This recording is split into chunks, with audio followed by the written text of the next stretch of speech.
नमस्कार दोस्तों, मैं राजीव आज फिर से एक नई वीडियो जो एनसीईआरटी की हमारी श्रृंखला चल रही है उसको लेके आया हूँ। मानव भूगोल के मूल सिद्धांत जो पुस्तक हमारी 12th क्लास में चलती है उसका पहला चैप्टर की जो श्रृंखला है जो हमने अभी तक पढ़ लिया था उसके आगे हम देख रहे हैं। आप सबसे आशा है और भरोसा है, सभी शिक्षक साथियों से भी है, विद्यार्थियों से भी है कि वो हमारे साथ बने रहें और अंत तक देखें और अंत में जो लास्ट क्वेश्चन होता है उसका आंसर देने का प्रयास करें। कमेंट बॉक्स में सभी लाइक शेयर सब्सक्राइब करें ताकि हमें आपका एक छोटा सा लाइक कमेंट अच्छा कार्य करने के लिए और प्रेरित करें। धन्यवाद। शुरुआत करते हैं हम। जैसा आप स्क्रीन पर देख रहे हैं कि हमने इससे पहले जो मानव भूगोल के सामान्य जानकारी, प्रकृति, विषय क्षेत्र, परिभाषाएँ, मानव का प्राकृतिकरण, प्रकृति का मानवीयकरण, पर्यावरण निश्चयवाद, संभववाद, नवनिश्चयवाद, ये संकल्पनाएं हमने सब पढ़ ली थी। उसके आगे कल्याणकारी मानवतावादी विचारधारा, उसके बाद में रेडिकल विचारधारा, उसके बाद में व्यवहारिक विचारधारा, ये सब पढ़ने के बाद में नेक्स्ट हमारा जो चैप्टर है इस एनसीईआरटी की श्रृंखला में वो है मानव भूगोल के क्षेत्र और उपक्षेत्र। हर एक परीक्षा में जो आपकी केंद्रीय विद्यालय की हो, नवोदय विद्यालय की हो, एकलव्य मॉडल स्कूल की हो, मध्य प्रदेश शिक्षण शासन MP टेट हो, MP सेट हो, नेट हो या PCS एग्ज़ाम्स हो या H टेट हो या UP टेट हो या हरियाणा टेट हो या बिहार टेट हो या राजस्थान के संबंधित RPSC के एग्ज़ाम हो, सभी में जो NCERT आती है उन सबके प्रश्नों को ध्यान में रखते हुए और उसको क्षेत्र को ध्यान में रखते हुए या 11th-12th के विद्यार्थी हैं उन सब के लिए, चाहे राजस्थान बोर्ड हो या किसी मध्य प्रदेश बोर्ड हो या UP बोर्ड हो, जहाँ पर NCERT पाठ्यक्रम लागू है उन सब में आपको ये बहुत उपयोगी साबित होने वाली है। चलो हम बढ़ते हैं अपने टॉपिक पर। जैसा आप स्क्रीन पर देख रहे हैं कि मानव भूगोल के क्षेत्र और उपक्षेत्र, मानव भूगोल के क्षेत्र और उपक्षेत्र। अब देखिए मानव भूगोल के क्षेत्र और उपक्षेत्र जो हैं इस पैराग्राफ में मानव भूगोल जैसा आपने देखा कि मानव जीवन के सभी तत्वों अंतराल जिसके अंतर्गत वे घटित होते हैं। तो मानव भूगोल के सभी तत्व कहाँ घटित होते हैं कि मानव जीवन जो होता है उस मानव की लाइफ में ही सब ये तत्व उसके अंतर्गत मानव भूगोल के अंतर्गत घटित होते हैं। ये संबंधों की व्याख्या करने का प्रयत्न करती है। इस प्रकार मानव भूगोल की प्रकृति एक अंतर विषयक है। मानव भूगोल कैसे है, इसका मतलब अंतर विषयक है, इंटरडिसिप्लिनरी है, इंटरडिसिप्लिनरी है, अंतर विषयक है, अन्य विषयों को समाहित किए हुए हैं, इसको बोलते हैं अंतर विषयक। तो ये प्रश्न आप ध्यान रखना है, मानव नोट कर लेना है, आपको पेन कॉपी साथ में लेके बैठना है। मानव भूगोल की प्रकृति कैसी है, अत्यधिक अंतर विषयक है। आगे चल करके हम इसकी विषय क्षेत्रों के बारे में चर्चा करेंगे तो आपको स्पष्ट रूप से बिल्कुल क्लियर हो जाएगा कि एक जो मूल शाखा होती है उसका क्षेत्र के अंतर्गत कितने उपक्षेत्र आते हैं और उसका अन्य विषयों से क्या अंतरापृष्ठ, जिसको इंटर सरफेस इंटर रिलेशन बोलते हैं, वो किस प्रकार उनके सहयोगी है। यहाँ केवल आप ये नोट कर लेंगे कि मानव भूगोल की प्रकृति कैसी है, अत्यधिक अंतर विषयक है। जैसे मानव भूगोल की प्रकृति हमने कहा था मानव और प्रकृति के अंतर संबंधों का अध्ययन है, उसके आगे एक लाइन लिख सकते हैं कि मानव भूगोल की प्रकृति एक अत्यधिक अंतर विषयक है। उसके आगे देखिए, पृथ्वी तल पर पाए जाने वाले मानवीय तत्वों को समझने, उनकी व्याख्या करने के लिए मानव भूगोल सामाजिक विज्ञानों के सहयोगी विषयों के साथ अधिक अंतरापृष्ठ विकसित करती है। देखो ये अंतरापृष्ठ वाली अभी बात आ गई, इंटर सरफेस। जैसे हम बात करते हैं राजनीतिक भूगोल की, तो राजनीतिक भूगोल में ये इसका मानव भूगोल का एक क्षेत्र है। अब इसका उपक्षेत्र क्या होगा, निर्वाचन भूगोल, सैन्य भूगोल। अब इसका सामाजिक विज्ञान के सहयोगी जो अनुशासकों से अंतरापृष्ठ इसका अध्ययन होगा वो होगा राजनीति विज्ञान या सैन्य विज्ञान या जनांकिकी, डेमोग्राफिक। तो ये इसके क्या हो गए, अंतरापृष्ठ। तो दो लाइनें आपको नोट करनी है। अगली लाइन ये करनी है कि मानव भूगोल का सामाजिक विज्ञानों के सहयोगी विषयों के साथ जो संबंध होता है उसको क्या बोलते हैं, उसको बोलते हैं अंतरापृष्ठ विकसित होता है।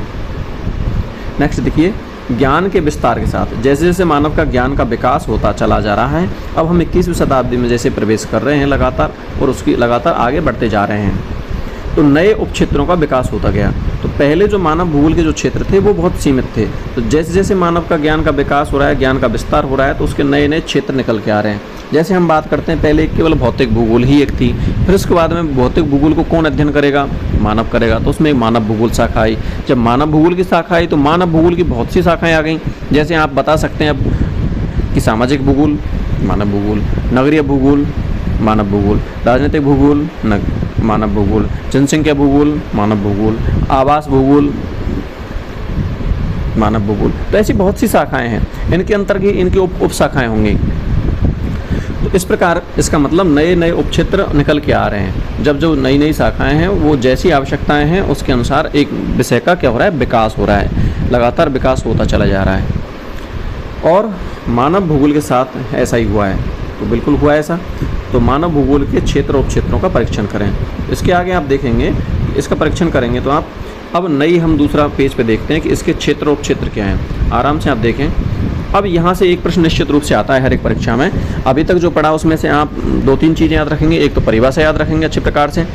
एक पृथ्वी के जो छोटे क्वेश्चनों में अगर एक लाइन में आएगा पृथ्वी के घटक कौन से हैं, भूगोल कैसी है, द्वैतवाद कैसा है, पर्यावरण निश्चयवाद संकल्पना किसने दी, संभववाद की संकल्पना किसने दी, नवनिश्चयवाद की संकल्पना किसने दी, ये इसके महत्वपूर्ण प्रश्न होने वाले हैं।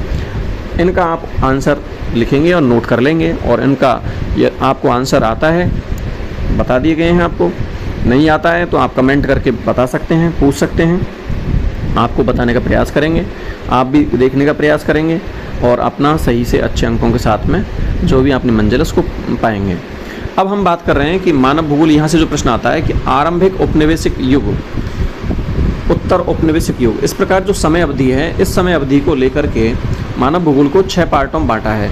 फिर अगली है तीसरी अंतर युद्ध अवधि। अंतर युद्ध अवधि मतलब आपका सेकंड वर्ल्ड वार जो 1919 के बाद में जो ख़त्म फर्स्ट वर्ल्ड वार हुआ, उसके उपरांत जब 1939 से 45 के बीच में लगभग हुआ, तो 1925 का वो क्षेत्र आता है, 1919 से 1925 वाला क्षेत्र आता है, जहाँ पर इसकी एक उपशाखा क्षेत्रीय विभेदन। तो अंतर युद्ध की अवधि, इसमें युद्ध काल में सेकंड वर्ल्ड वार के जो चालू होता है उससे पहले बीच का युद्ध का जो समय है और फर्स्ट वर्ल्ड वार का जो समय है, तो वहाँ पर जैसे 14 से 19 फर्स्ट वर्ल्ड वार हुआ, 1939 से लेकर 45 तक सेकंड हुआ, तो इसके बीच का मतलब अंतर युद्ध की अवधि जो है वो इस क्षेत्र में शामिल की जाती है। फोर्थ है 1950 के दशक के अंत और 1960 के दशक के अंत तक, मतलब 1950 से लेकर 1960।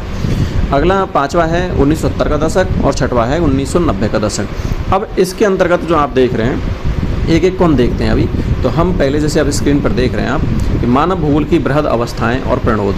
तो मानव भूगोल की बृहद अवस्थाएं और प्रणोद। अब यहाँ देखिए कि पहली हमारी समय अवधि है आरंभिक उपनिवेश काल, अर्थात औपनिवेशिक काल है। रेजिडेंसीज एज जो है हमारा स्टार्टिंग, फर्स्ट स्टार्टिंग, जब अंग्रेज शासन करते थे, उपनिवेश हुआ करते थे एक दूसरे देश पर। उपनिवेश आप जानते हैं उपनिवेश किसे कहते हैं? एक साम्राज्यवादी शक्ति जो किसी दूसरे देश पर अधिकार करती है, उसके नियम कानून उसी के अनुसार संचालित होते हैं और वो वहाँ से अपनी ज़रूरतों की आवश्यकता के अनुसार वहाँ पर व्यवसाय उद्योग स्थापित करती है और उसका शारीरिक, मानसिक, आर्थिक, सामाजिक सब प्रकार से शोषण करती है और उसके सभी संसाधनों पर उसका अधिकार होता है। उसकी सारी शक्ति सत्ताएँ दूसरे देश के हुकूमत से चलती हैं। जैसे अंग्रेज़ों ने भारत में आकर के अपने उपनिवेश स्थापित किए, अन्य देशों में स्थापित किए और वहाँ से अपने उनसे जो भी संसाधन उपयोग करके अपने देश के विकास के लिए उन्होंने उपयोग किया। तो ये उपनिवेशिक काल था। तो आरंभिक उपनिवेश काल जो होता था उसमें कौन सा अप्रोच काम करता था? इनका अप्रोच काम करता था, स्क्रीन पर देखिए, अन्वेषण और विवरण। ये यहाँ पर रिसर्च करते थे, खोज करते थे कि कहाँ पर कैसा देश कौन सा समृद्धशाली है, वहाँ जा कर के हम उनसे संसाधन उपयोग करें और उनका विवरण देते थे।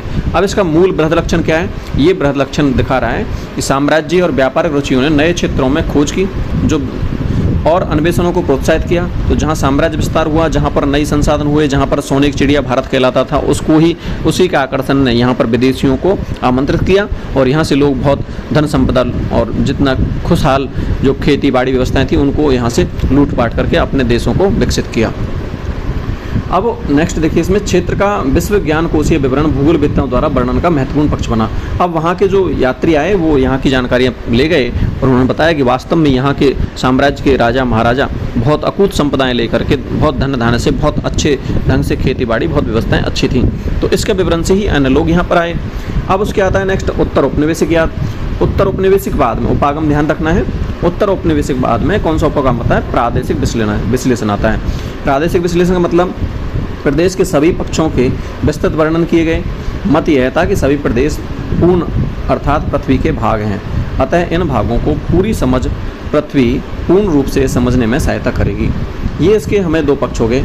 अब हमें इसके नेक्स्ट आगे देखते हैं जो तीसरा पक्ष। अब तीसरा पक्ष देखेंगे, अंतर युद्ध की अवधि का दशक। अंतर युद्ध की अवधि जो है दोनों विश्व युद्धों के बीच की जो दशक है वो 1930 का दशक है। इसी समय हमारा एरियल डिफरेंशिएशन जिसे कहते हैं, क्षेत्रीय विभेदन जिसे कहते हैं, 1925 में संकल्पना जो हमारी उत्पन्न हुई। तो इससे तात्पर्य है कि एक प्रदेश अन्य प्रदेश से किस प्रकार और क्यों भिन्न है। क्षेत्र भिन्नता मतलब एक प्रदेश अन्य क्षेत्रों से किस प्रकार से और क्यों भिन्न है, यह समझने के लिए तथा किसी प्रदेश की विलक्षणता को मतलब उसकी क्या एक अलग महत्वपूर्ण छवि और विशेषता है उसकी पहचान करने पर बल दिया गया था। मतलब क्षेत्र से उससे किस प्रकार भिन्न है। कहीं पर हो सकता है सागवान के वन हो, कहीं हो सकता है दूसरे प्रकार के टेगा प्रकार के वन हो सकता है कहीं पतझड़ प्रकार के वन हो सकता है दूसरी जगह कटीले वन हो, कहीं हो सकता है सदाबहार के वन हो। इसका मतलब एक क्षेत्र से दूसरे क्षेत्र को लेकर वनों के आधार पर भिन्नता है। इसी प्रकार कृषि के आधार पर हो सकती है, कहीं संसाधनों के आधार पर हो सकती है, कहीं भौतिक विशेषताओं के आधार पर हो सकती है। तो ये हमारा एक क्षेत्र से दूसरे क्षेत्र में भिन्नता को अंकित करता है। नेक्स्ट आता है 1950 से दशक से अंत से 1960 के दशक के अंत तक। अब इसमें आता है स्थानिक संगठन, स्पेशलाइजेशन ऑर्गेनाइजेशन, अर्थात इस समय में कंप्यूटर और परिष्कृत सांख्यिकी जो विधियां हैं, कंप्यूटर और इसकी स्टैटिक्स विधियां हैं, इनका प्रयोग किया जाने लगा। मानचित्र और मानवीय परिघटनाओं का विश्लेषण में प्राय भौतिकी नियमों का प्रयोग किया जाने लगा। इस अवस्था में विभिन्न मानवीय क्रियाओं के मानचित्र योग्य प्रतिरूपों को पहचान कर उनका मुख्य उद्देश्य था। तो मानचित्रण होने लगा, उनके मॉडल्स को, उनके प्रतिरूपों को, उपागमों को पहचानने लगा। इसका मूल उद्देश्य हो गया 1970 के दशक, पाँचवीं आती है 1970 के दशक। अगर ऑब्जेक्टिव वाली एग्जाम है उसके अनुसार तो केवल यह जाएगा कि 1970 के दशक में कौन सी इनमें से संकल्पना नहीं थी। यदि छोटे एक लाइन में पूछ लिया जाए तो आपसे पूछ लेंगे कि 1970 के दशक में कौन कौन सी संकल्पनाओं का विकास हुआ था। तो पहली संकल्पना आती है आपकी मानवतावादी, दूसरी आती है आमूलवादी, जिसको रेडिकलिज्म कहते थे, आमूलवादी। फिर तीसरी संकल्पना इसमें दे रखी है व्यवहारवादी विचारधारा। अर्थात 1970 के दशक में कौन कौन सी संकल्पनाएं विकसित हुई। तो आप लिख सकते हैं आराम से, मानवतावादी, आमूलवादी और व्यवहारवादी, इन तीन विचारधाराओं का उदय हुआ। अब ये होती क्या है, इससे पहले हमने देखा कि सांख्यिकी विधियों का विस्तार हुआ उससे पहले वाले 1950-60 के दशक में। तो इस मात्रात्मक क्रांति, सांख्यिकी विधि मतलब मात्रात्मक, उनके अंकन, मात्रात्मक क्रांति से उत्पन्न असंतुष्ट और अमानवीय रूप से भूगोल के अध्ययन के चलते मानव भूगोल में 1970 के दशक में तीन नई विचारधाराओं को जन्म हुआ। जो आपको पता है, अभी जो बताएं तीन विचारधाराएं। मात्रात्मक क्रांति क्या है, इसमें अत्यधिक बहुत सी सांख्यिकी विधियों को शामिल कर लिया गया। तो ये बहुत ज़्यादा अपने आप में एक स्टैटिकल गणनात्मक रूप से ही शाखा हो गई थी। अब इसमें तीन विचारधाराएं आई। इन विचारधाराओं के अभ्युदय से मानव भूगोल सामाजिक राजनीतिक यथार्थ के प्रति अधिक प्रासंगिक हो गया। अब इससे बहुत ज़्यादा रियलिटिक लगने लगा, केवल आंकड़ों का ही मात्र एक संग्रह नहीं लगने लगा, इससे एक व्यवहारिक भूगोल के रूप में भी ये सामने आने लगा। इन विचारधाराओं की थोड़ी और जानकारी के लिए नीचे दिए गए बॉक्स का अवलोकन करें, वो अभी अब बॉक्स आएगा उसको अवलोकन हम कर लेंगे। नेक्स्ट देखिए 1990 का दशक। भूगोल में 1990 के दशक को किस नाम से जानते हैं, ये आ जाएगा आपको। तो भूगोल में उत्तर आधुनिकवाद, इसको दशक को नाम जानते हैं। उत्तर आधुनिकवाद में क्या हुआ, बृहद सामान्यीकरण हुआ, मानवीय दशाओं की व्याख्या करने वाले वैश्विक सिद्धांतों की प्रयोज्यता पर प्रश्न उठने लगे। जो हमारी मानवीय उनको बहुत वैश्विक ग्लोबल जो सिद्धांत हैं उनका कैसा उपयोग हो जाए उस पर प्रश्नवाचक चिन्ह लगने लगे, उनकी जानकारी प्राप्त करने के लिए लोग प्रयास करने लगे। अपने आप में प्रत्येक स्थानीय संदर्भ की समझ को महत्व जोड़ दिया गया। ये हमारा होता है। और इस चैप्टर का सबसे लास्ट अध्याय जो बचता है वो आप देखिए, अच्छे से देखने का प्रयास करें। अब यहाँ पर आप देख रहे हैं कि मानव भूगोल के ये दे रखा है यहाँ पर क्षेत्र। तो मानव भूगोल के क्षेत्र एक एक देखेंगे आप, यहाँ से भी प्रश्न पूछा जाता है और एक शाखा आपको ऑब्जेक्टिव में पूछ ली जाएगी या एक लाइन में पूछ ली जाएगी। जैसे यहाँ पर दे रखा है सामाजिक भूगोल, तो सामाजिक भूगोल के उप क्षेत्र कौन कौन से हैं, पहला प्रश्न पूछ लेगा मानव भूगोल के क्षेत्र कौन कौन से हैं। तो इस मानव भूगोल क्षेत्र सामाजिक भूगोल, नगरीय भूगोल, राजनीतिक भूगोल, जनसंख्या भूगोल, आवास भूगोल, आर्थिक भूगोल, और इससे भी आगे इधर दूसरी और है जिसमें आप दूसरे पेज पर देखेंगे। आप दूसरे पेज पर आप देखेंगे तो यहाँ पर दे रखा है कृषि भूगोल, उद्योग भूगोल, विपणन भूगोल, पर्यटन भूगोल, अंतर्राष्ट्रीय व्यापार भूगोल। तो ये सब के सब इसके उप क्षेत्र हैं। अब इस उप क्षेत्र से पहले हमें पढ़ने हैं इसके क्षेत्र। तो क्षेत्र आपने देख लिए थे, 6 क्षेत्र इसके दे रखे हैं। आपने आराम से भली भांति प्रकार से देख लिया। या क्षेत्र दे रखे हैं मानव भूगोल के क्षेत्र, तो आप क्षेत्र लिखेंगे तो आप आराम से लिख सकते हैं कि मानव भूगोल के क्षेत्र लाइन में आए या ऑब्जेक्टिव में आए तो क्षेत्र हो गया सामाजिक भूगोल, नगरीय भूगोल, राजनीतिक भूगोल, जनसंख्या भूगोल, आवास भूगोल और आर्थिक भूगोल, ये सब आप नोट करते चलेंगे क्षेत्र। फिर आप डालेंगे हेडिंग मानव भूगोल के उपक्षेत्र। ठीक है, इधर देखेंगे मानव भूगोल के क्या उपक्षेत्र। मानव भूगोल के उपक्षेत्र देखेंगे तो सामाजिक भूगोल में उपक्षेत्र कौन कौन से हैं? व्यवहारवादी भूगोल, सामाजिक कल्याण का भूगोल, अवकाश का भूगोल, सांस्कृतिक भूगोल, लिंग भूगोल, ऐतिहासिक भूगोल और चिकित्सा भूगोल, ये सब के सब सामाजिक भूगोल के क्षेत्र हो गए। अब सामाजिक विज्ञानों से हमने अभी थोड़ी देर पहले पढ़ा था, सामाजिक विज्ञानों से अंतरपृष्ठ संबंध क्या है। जैसे हमने सामाजिक भूगोल की बात की तो आप स्क्रीन पर देख रहे हैं कि व्यवहारिक भूगोल मतलब बिहेवियरिज्म ज्योग्राफी। अब बिहेवियरिज्म ज्योग्राफी में क्या आती है? साइकोलॉजी। तो इसका किस शाखा से संबंध है? वो है इसका मनोविज्ञान से। सामाजिक भूगोल की बात करें तो सामाजिक भूगोल किससे शाखा संबंध रखती है? सामाजिक विज्ञान या सोशियोलॉजी से, समाजशास्त्र से। इसी प्रकार हम सामाजिक कल्याण भूगोल की बात करेंगे तो वो कल्याण अर्थशास्त्र, वेलफेयर जो इकोनॉमी होती है। अवकाश भूगोल समाजशास्त्र से। सांस्कृतिक भूगोल मानव विज्ञान से, एंथ्रोपोलॉजी से। लिंग भूगोल समाजशास्त्री और मानव भूगोल और महिला अध्ययन से संबंधित है। ऐतिहासिक भूगोल की बात करते हैं जो इतिहास के पिता हैं हेरोडोटस महोदय। इसी प्रकार ऐतिहासिक भूगोल की बात करते हैं इतिहास से संबंधित है। चिकित्सा भूगोल किससे? महामारी विज्ञान से संबंधित है। अब यहाँ पर फिर से देखिए आप, नगरीय भूगोल है, इसका कोई उपक्षेत्र नहीं है नगरीय भूगोल का। इसका आप इसके अंतर्गत लगातार नगरीय भूगोल की शाखा में आपने देखा था नगरीय अध्ययन और नियोजन। उसके आगे आप देख रहे हैं राजनीतिक भूगोल। राजनीतिक भूगोल के दो उपक्षेत्र हैं, एक निर्वाचन भूगोल और एक सैन्य भूगोल। अब इसका राजनीतिक भूगोल का संबंध किससे है? राजनीतिक विज्ञान से। जबकि इसके सैन्य भूगोल जो है जैसे, तो सैन्य भूगोल क्या है, किससे संबंधित है? सैन्य विज्ञान से संबंधित है। अब क्षेत्र आता है कि मानव भूगोल का क्षेत्र नंबर 4 जनसंख्या भूगोल। जनसंख्या भूगोल का कोई उपक्षेत्र नहीं है। जनसंख्या भूगोल किससे संबंधित होती है? डेमोग्राफी से संबंधित होती है। तो इसका अन्य सामाजिक विज्ञान कौन से किससे संबंध है? जनांकिकी से संबंधित है। यहाँ पर एक छोटा प्रश्न आ सकता है, आप पूछ सकते हैं कि ऐसी कौन सी शाखा है जिसमें जनसंख्या भूगोल का अध्ययन किया जाता है, या जनसंख्या से संबंधित तथ्यों का अध्ययन विषय के रूप में किस शाखा में अध्ययन करते हैं? तो उसको हम बोलेंगे जनांकिकी अर्थात डेमोग्राफिक। अगला प्रश्न देखिए आप, आवास भूगोल। आवास भूगोल में इसके किसके अंतर्गत आती है? ये हमारा आती है नगरीय और ग्रामीण नियोजन के अंतर्गत, प्लानिंग जो करते हैं। नेक्स्ट इसकी क्षेत्र है 6वां आर्थिक भूगोल।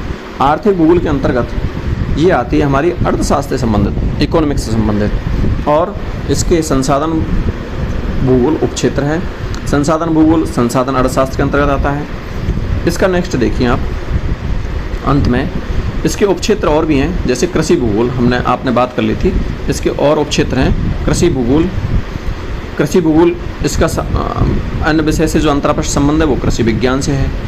उद्योग भूगोल इसका उपक्षेत्र है, वो औद्योगिक भूगोल औद्योगिक अर्थशास्त्र से संबंधित है। विपणन भूगोल जो है व्यावसायिक अर्थशास्त्र अर्थात वाणिज्य से संबंधित है। पर्यटन भूगोल पर्यटन और यात्रा मैनेजमेंट और टूरिज्म जो होता है उसके मैनेजमेंट से संबंधित है। अंतर्राष्ट्रीय व्यापार का भूगोल वो अंतर्राष्ट्रीय व्यापार से संबंधित है। अब इस प्रकार आपने ये सब के सब हम पहला अध्याय यहाँ तक अच्छे प्रकार से आपने भली भांति कर लिया। आपकी और कोई जिज्ञासा प्रश्न हो तो आप बता सकते हैं। Thank you all of you, आपने यहाँ तक साथ दिया, बनाए रखा। इसी प्रकार अपना साथ बनाए रखें और लगातार आप अच्छे प्रकार से वीडियो को देखें। अपने सभी साथियों को सब्सक्राइब और लाइक शेयर करते रहें। आप अच्छे प्रकार से देखेंगे, अधिक से अधिक देखेंगे, अधिक से अधिक ग्रुपों में शेयर करेंगे तो हमें और उत्साह मिलेगा। तो लगातार हम पूरी आपकी एनसीईआरटी करवाएंगे। आपका सहयोग और समर्थन हमें और अच्छा कार्य करने के लिए, मैं बार बार कह रहा हूँ, प्रेरित करता है। यदि आप सहयोग करेंगे तो निश्चित रूप से हम इसको और श्रृंखला को आगे बढ़ाएंगे, अन्यथा फिर इसको आप जान रहे हैं कि फिर क्या करना पड़ेगा। इसकी नेक्स्ट वीडियो हम एक साथ कई चैप्टरों के प्रश्न एक साथ लेके आएंगे। बहुत छोटे चैप्टर प्रश्न हैं, तो वहाँ इसमें आप प्रश्नों का अभ्यास करना चाहें तो आप कर सकते हैं। जैसे मानव भूगोल की परिभाषा दीजिए तो आप 1 पूछ सकते हैं, 2 पूछ सकते हैं, 3 पूछ सकते हैं, या सभी परिभाषाएं आप लिख सकते हैं। कोई भी व्यक्ति विशेष विद्वान के अनुसार आपसे पूछी जा सकती है कि किसने किस पर जोर दिया था। आप याद रिकॉल कर सकते हैं, संश्लेषण पर जोर, गत्यात्मक पक्ष पर जोर, या हम मानव अंतर संबंधों के अध्ययन पर जोर। तो ये एक विचारधारा हो सकती है। इसके उपक्षेत्रों के नाम बताइए। क्षेत्र और उपक्षेत्र जो हमने बात की उसके संबंध में हो सकता है। मानव भूगोल किस प्रकार अन्य सामाजिक विज्ञानों से संबंधित है, तो वो आपको सामाजिक विज्ञानों से संबंधित आपको बता दिया था। मानव का प्राकृतिकरण कैसे हुआ, अर्थात मानव पर प्रकृति का प्रभाव कैसे हुआ, तो ये हमने देख लिया था। तो मानव भूगोल के विषय क्षेत्र जो हैं उस पर आप टिप्पणी लिख सकते हैं। तो ये आपके छोटे छोटे प्रश्नों के, इसके अंतर्गत ही आप ऑब्जेक्टिव प्रश्न इसके अंतर्गत देख सकते हैं, उनमें कोई किसी प्रकार की दिक्कत नहीं आएगी। जो परीक्षा बहु विकल्पनात्मक ऑब्जेक्टिव टाइप की है वहाँ आप आराम से देखेंगे और वहाँ उन प्रश्नों को ज़रूर हल करते जाएंगे। कई बार वो प्रश्न डायरेक्ट आपके उसी प्रकार परीक्षा में शब्द से ही आ जाते हैं, तो उनको ज़रूर आप देखेंगे। Thank you all of you. फिर मिलते हैं एक नई वीडियो के साथ में।